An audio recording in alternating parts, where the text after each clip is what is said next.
Hey everyone, thanks for joining today's webinar. Really excited to have everyone join. We have an exciting topic around smart adjustments every B2B sales leader should make. The speakers for today are going to be myself. My name is Isaac Kim. I'm the Senior Manager of Portfolio Marketing at Dun & Bradstreet.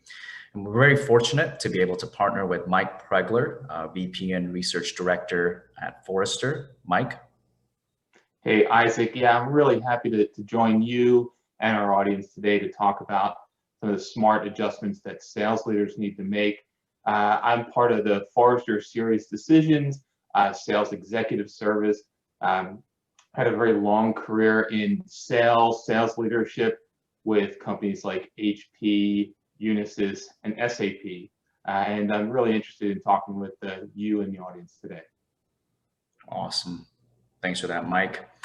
So the agenda for today is broken up into 4 parts. The first part is going to be just going over the context on how we chose this specific webinar, the theme for this webinar. And then we're going to jump right into the value-driven tactics that Mike was able to put together around adjustments to make throughout the year. And in following that, I will be presenting on how you can accelerate some of those adjustment tactics as well as the changes that you may be incorporating from a D&B standpoint. And to wrap all of this up, we'll be finishing off with a Q&A. So please feel free to drop in any questions, or if you have any feedback that you want us to address, please don't hesitate to drop in your questions. If we run out of time, I will make sure to personally reach out to you and answer your questions as well. So do not hesitate on that end. So the reason why we chose this theme or for this webinar is because if we look at 2020 and if we look at 2021, there are a lot of changes that are taking place, and either those changes are taking place and they are ongoing, but to add on top of that layer, some of those changes may be permanent as well. And I think if we were to double click to the B2B sales spectrum, we want to focus on buyers, how they're shifting, how they're viewing, the changes of 2021. And it's really broken down into 3 key changes, right? The first change that we're going to be talking about is the buying process for businesses are becoming more extensive. An example of this may be, with the buying process, there are more decision makers, right? In some cases, we're seeing, I think, around 8 to 10 decision makers, which just adds to the layer of making the sales cycle more extensive. And the second change that we're seeing is corporate decision makers demand high levels of personalization during the buying process, similar to individual consumers. Whether it's through personal research or maybe even word of mouth through their own network, buyers nowadays know a lot more about your product and your organization than you might expect. So they typically look for more authenticity and genuine empathy before really granting that trust for whatever solution that you may be offering to their organization. The last one is going to be technology enhancements. They're moving faster than ever. And for this, I remember the CEO of Microsoft, Satya Nadella, he recently on a quarterly earnings call mentioned that we've seen 2 years worth of digital transformation in 2 months. As a result of this, in today's digital first society, advanced technology is becoming the lifeline to any sales operation. So we can see this in marketing automation, chatbots, lead generation platforms, AI learning, machine learning. The list goes on in terms of a lot of the changes that a lot of these organizations or your target audience may be trying to develop. So that being said, with all of these changes that are continuously happening, we want to make sure that you have the adjustment tactics as well as some of the changes or pivot strategies that you may want to incorporate throughout the year. So that being said, I'm going to pass it over to Mike, who will be going through the adjustments. Thank you very much, Isaac. So I really like to build on some of the things that Isaac just shared. And before I get into some of the details of it, just preface it a little bit with what Forrester Series Decisions does each year is for all of the leadership roles that we support. So Chief Marketing Officer, Chief Sales Officer, we look at some of the key planning assumptions and actions that those leaders have to pay attention to and consider as they move into the new year.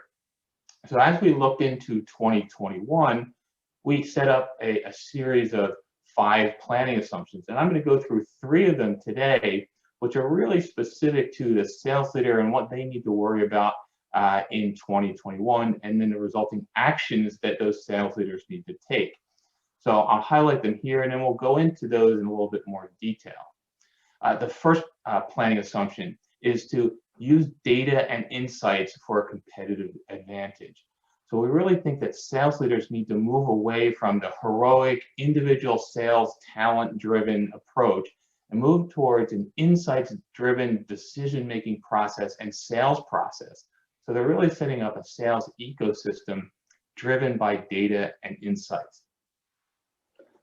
The next planning assumption is really about enabling reps to thrive in a digital world.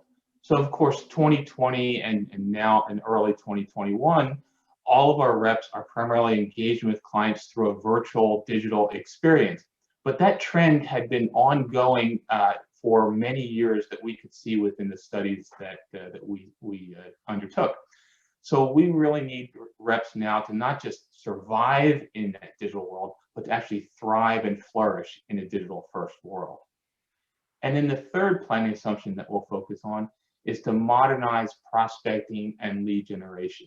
So to take into account those first 2 planning assumptions of using data and insights, and then second, enabling reps to thrive in a digital world, but then combine that with the discipline of a really buyer-driven lead generation and prospecting approach.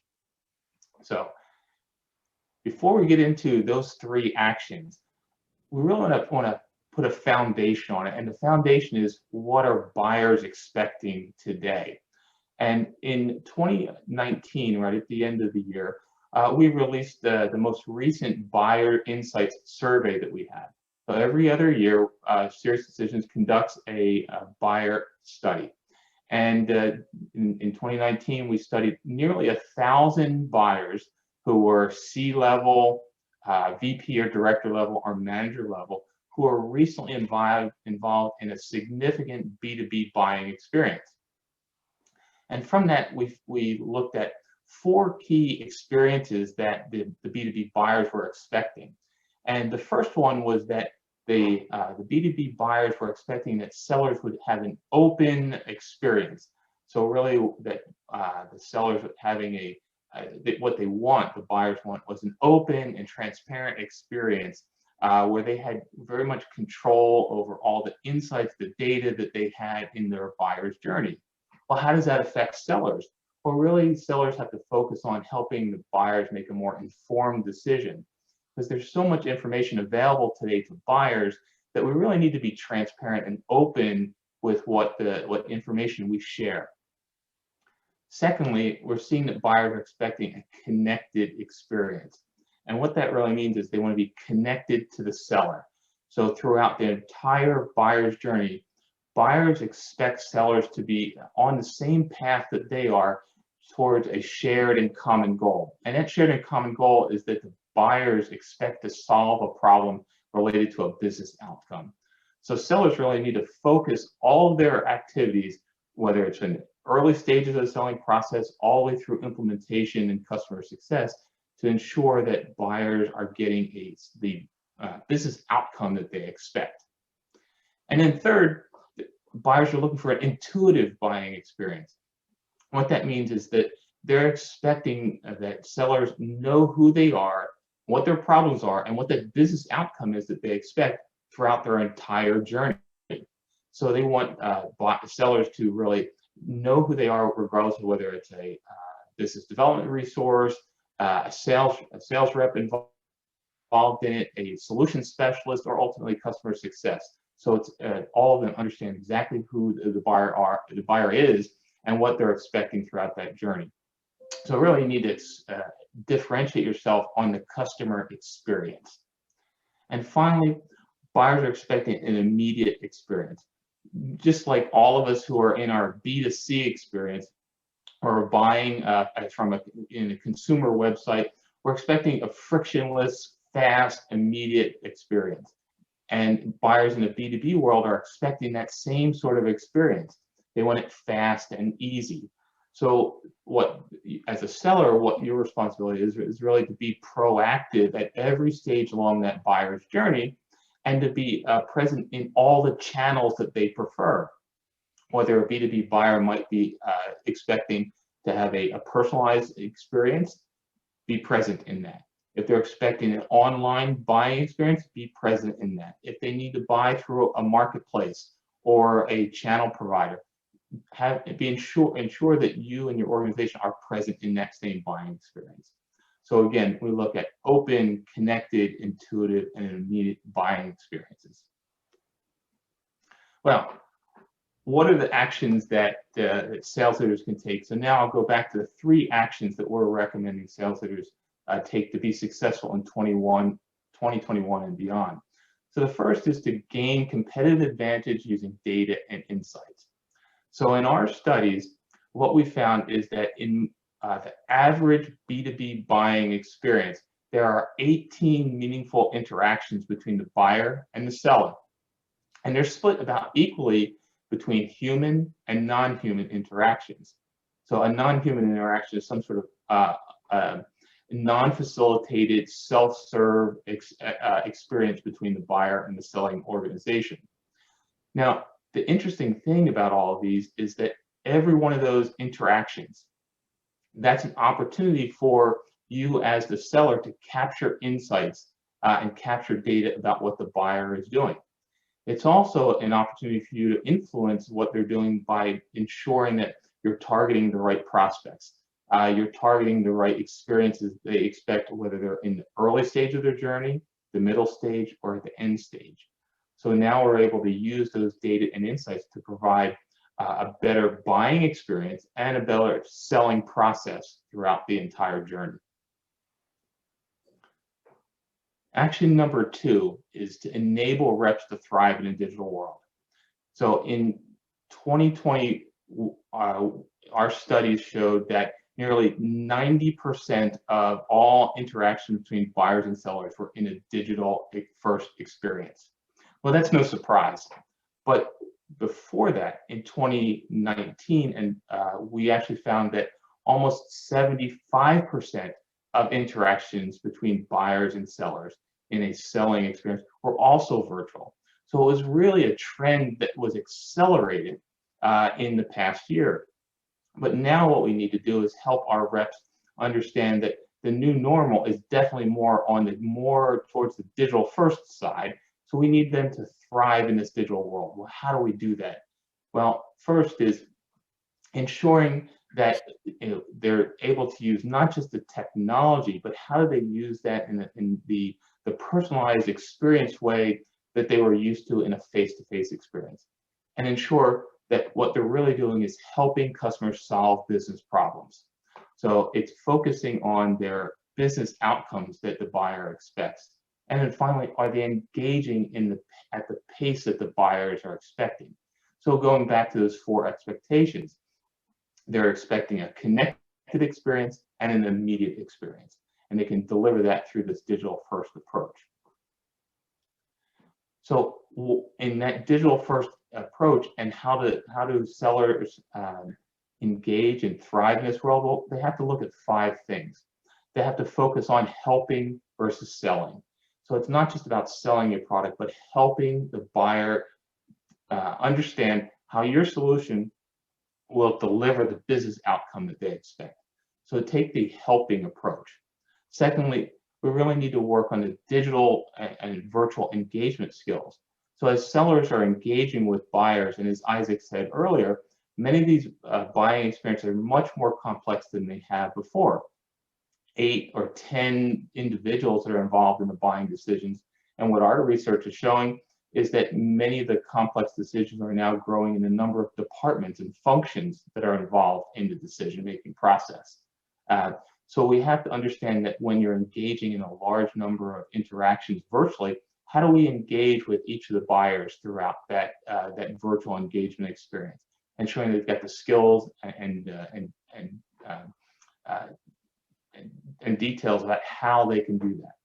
Thirdly, they have to understand the business acumen, being able to speak the buyer's language. What is it that they're trying to achieve? What are their goals? And speak them in their language. If it's specific to a specific vertical or industry, that they're able to speak that. If it's financial justification, they need to be able to speak that in a very clear way. Fourth, as a sales rep, really curiosity is the foundation to success. As a rep, if you're trying to understand and actually genuinely and authentically curious about what your buyers need, the experience they want, what the business outcome is that they expect, what the challenges that they're trying to address, that curiosity will surface those things, and then you can bring these other skills to bear. And then finally, as an organization, focus your messaging relevant and specific to the client, to the persona, to the industry, to the business problem they're trying to solve. The more specific you're going to be, the more relevant you are. And then we can get back to that a connected experience that we see, an open experience that the buyers expected in our studies. And third, modernizing prospecting and lead generation. So in frontline sellers and business development reps, or BDRs, they have to shift to a disciplined demand generation process. No longer does spray and pray or smile and dial work. We're really focused on how do they look at taking those steps that I mentioned before, a disciplined process, business acumen, understanding the business problems that the buyers are trying to solve, and do that in a very disciplined way.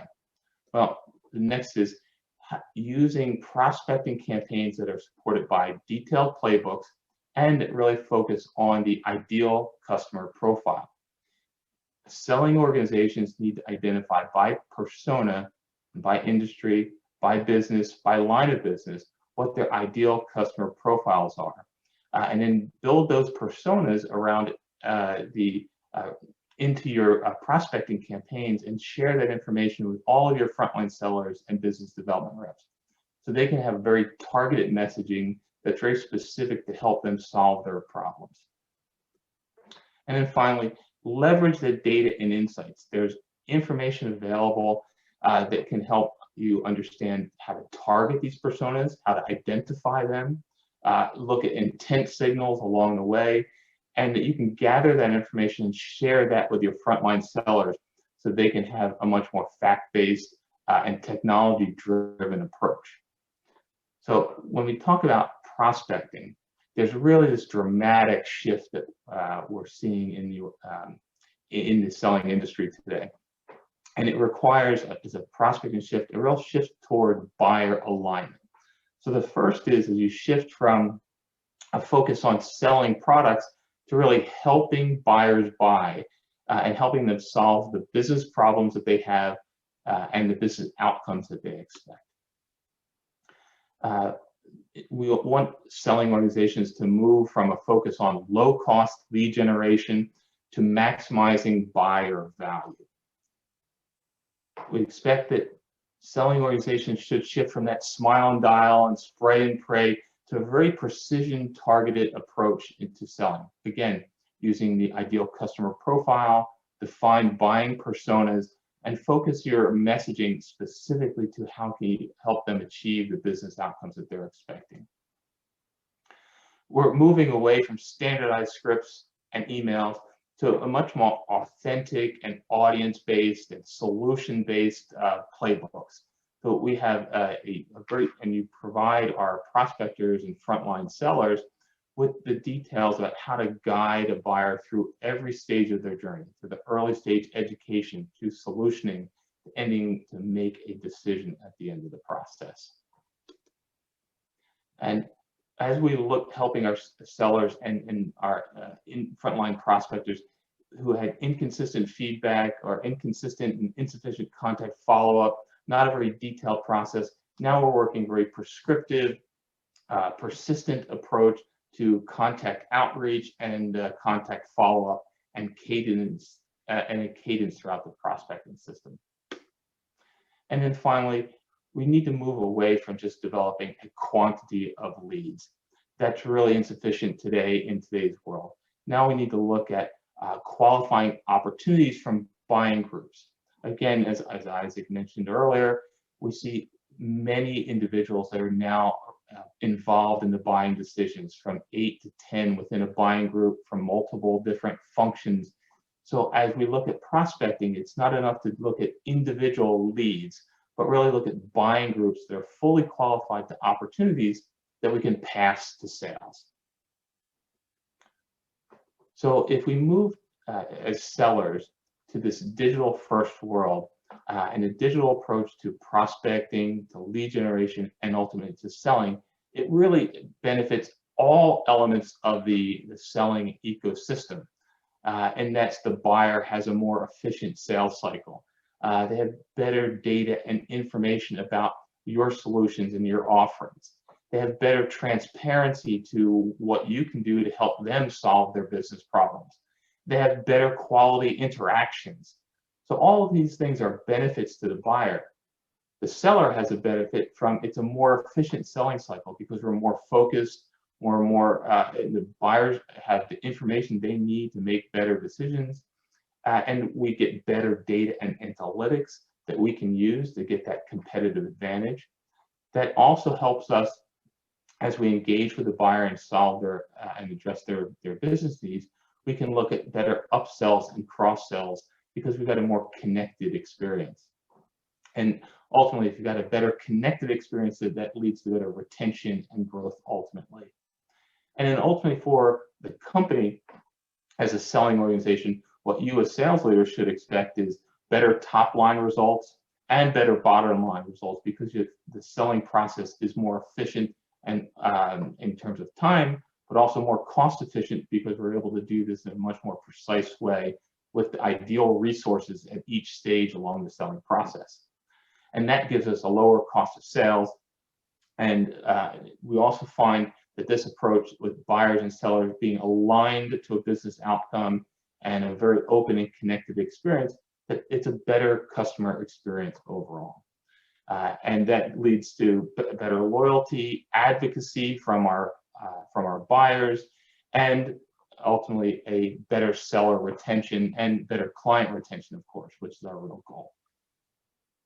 So with that, I'd like to pass that back to Isaac. Thank you very much for your time. I'm really looking forward to the continued conversation, some Q&A later in our session here. Thanks for that, Mike. Really appreciate some of the adjustment tactics that you were able to share today. The one that really stuck out to me was when you were talking about modernizing prospecting. And the reason why this one stuck out to me the most was if you look back at 2020, and if we're looking into 2021, there have been so many changes that have been incorporated. And if we're looking at 2021 specifically, these changes are either ongoing or some of these changes may be permanent. Specifically in the spaces of digital transformation as well as BizOps or business operations, I believe that the vast majority of companies will continue to develop in this space as well as optimize when it comes to process improvement. So I think the changes are going to be inevitable. But in response to that, we want to make sure that you have the adjustment tactics, as Mike mentioned, but also make these adjustments as seamlessly as possible. So from a D&B standpoint, we want to make sure that you have the right solutions and the right data, most importantly, to make these changes or implement these changes as quickly and seamlessly as you can throughout the course of the year. So how do we do that, right? And specifically, the product that I'm going to be talking about within the next few slides is going to be around D&B Hoovers. And in alignment to that, 5 ways we help companies grow and thrive through the data that you can receive on D&B Hoovers is 1, coverage. The Dun & Bradstreet Data Cloud is unrivaled in the extent of global company and contact data offered. And following that, quality is extremely important to us. We want to make sure that the data that you receive specifically caters to what you're looking for, as well as the decision makers or the intelligence that fits to your market. And following that, completeness is going to be another important measure, right? And oftentimes for this, we want to make sure that you have full data versus partial data. With full data, we want you to have access to, full company information, the contact records that are accurate with the right business titles associated to them. And the list goes on in terms of what sort of data that you can utilize on D&B Hoovers. Fourth one is going to be around security and compliance. Privacy is an important priority when it comes to the data that you'll be receiving at Dun & Bradstreet. So we make sure to incorporate all of the security requirements, for the sake of privacy. Last is going to be expertise. We have a passionate team of analysts, PhDs, and data advisors that are continuously committing to improve data quality, relevance, and eventually to deliver the excellent solution that you'll be receiving from D&B Hoovers in this case. So we believe sales and marketing can leverage quality data to build strong relationships, fast track the buyer's journey, and expand businesses from existing customers. And with D&B Hoovers, as I mentioned earlier, we help you know your market, identify your best customers, find the right decision makers, understand their world, and engage with relevance or engage with context.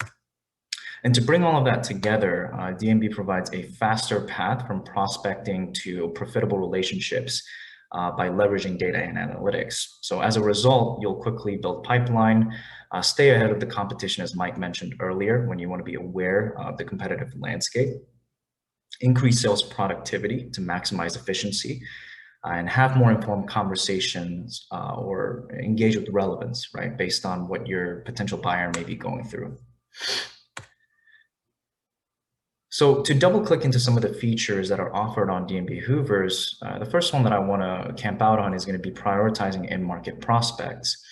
When it comes to D&B buyer intent, your personalized models will be available as search filters within D&B Hoovers. And you can search by both model as well as buying stage, as you can see here. And then you can apply any of the search filters to further refine your search results. So users of Hoovers can combine buying signals, firmographics, and analytics to target with precision and arm the sales teams with buyers that are in market searching for solutions now, right? So timing is going to be a very important angle or perspective when it comes to D&B buyer intent. And to get a deeper dive into that, when we focus on how D&B buyer intent is utilized, we like to focus specifically on the intent and fit within the buying process. So an example on how intent is useful for account-based sales, you can see the model here that companies with a lower buying score and a high intent score are opportunities for sellers to get in the door early, to gain mind share or drive awareness when it matters the most, right? So this is going to be the bulk of, the buying process, where you have these, sales calls, or you're conversing with relevance when it comes to discussing some of your solutions with potential decision makers to eventually close that deal.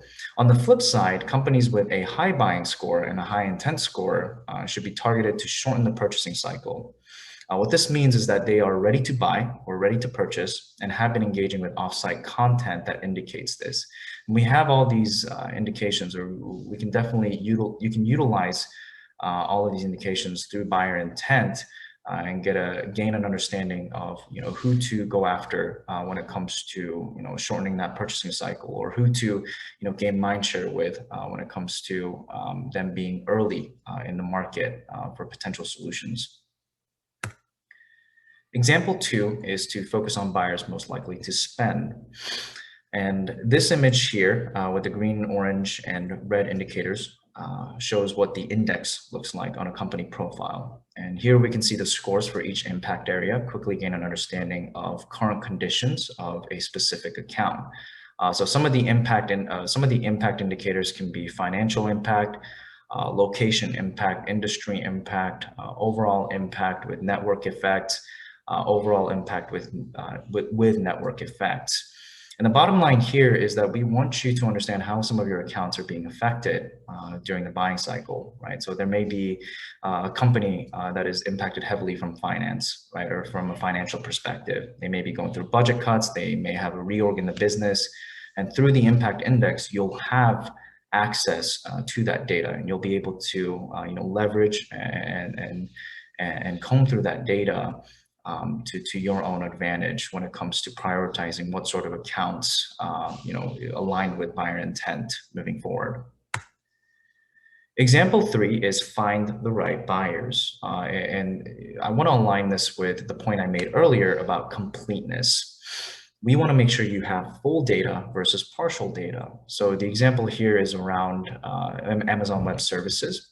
And in this case, you have the indication, you have the understanding from the data that's provided on D&B Hoovers to include them within the buying journey, right? You want to go after some of the potential decision makers within Amazon Web Services because they are a good fit for your software or whatever solution that you may be selling to Amazon Web Services.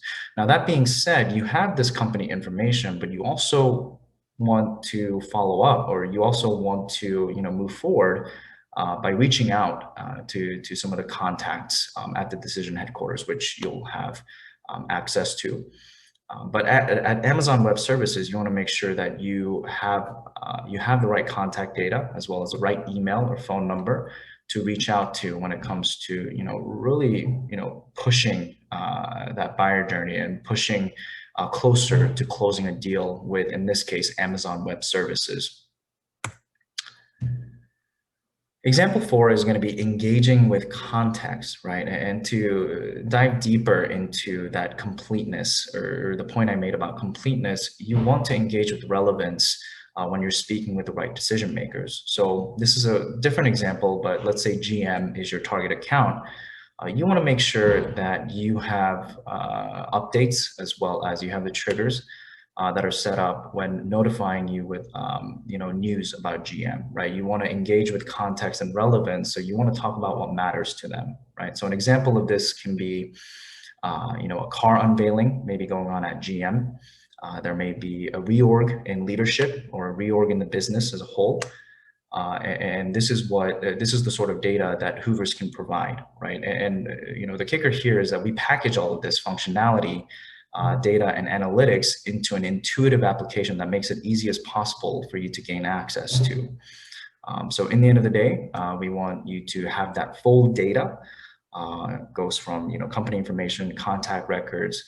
But when you're talking or when you're conversing with some of these decision makers, you want to engage with context and relevance with the data that you have access to on D&B Hoovers with the triggers and monitors that you set up.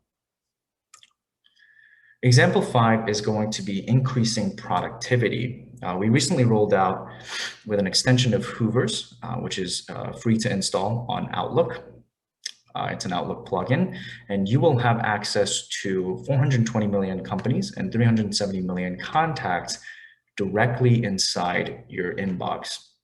And this is simply to maximize efficiency, right? McKinsey recently did a study and it stated that B2B sales individuals spend about 23 hours a week, digging through emails, trying to organize, who they're talking to, putting the right research together when it comes to prioritizing some accounts or the emails that they need to send out. So in response to that, we have this plugin called D&B Email IQ to save you a lot of time and maximize efficiency. That way you're not wasting any time, right? You're not wasting time and you're closing more deals with the busy schedule that you have already. So increasing productivity with D&B Email IQ. This is a great plugin for you to gain access to the data that Dun & Bradstreet provides. That being said, without jumping into the Q&A, or before we jump into the Q&A, we did mention that there are a few resources that you can take advantage of. We have the free assessment, or find which buyers are in market through the intent reach report. So the link is here, and this ties into the examples that I gave on buyer intent. So please utilize this link. The second one is going to be around free plugin, right? And I just talked about this around increasing productivity. You want to utilize D&B Email IQ to maximize efficiency and productivity. That way, instead of digging through emails constantly or continuously, you're closing more deals, right? You have the right information right there in your workflow to move forward with the sales cycles that are in your scope. And last is going to be free trial. All of the features that I just mentioned, buyer intent, impact index, the complete data that you want to have access to is all going to be available for you to test out through the free trial. So the link is here, dnb.com/hooversfree. please take advantage of this. That way you will, further step into your goals for 2021. So really excited. Again, this was a great time for me to share some solutions as well as enhancements that you can incorporate to make these adjustments as seamlessly as possible. So with that, I'm going to jump into the Q&A. I believe we have a few questions that have already come in and are continuously coming in. So let's just jump into the Q&A.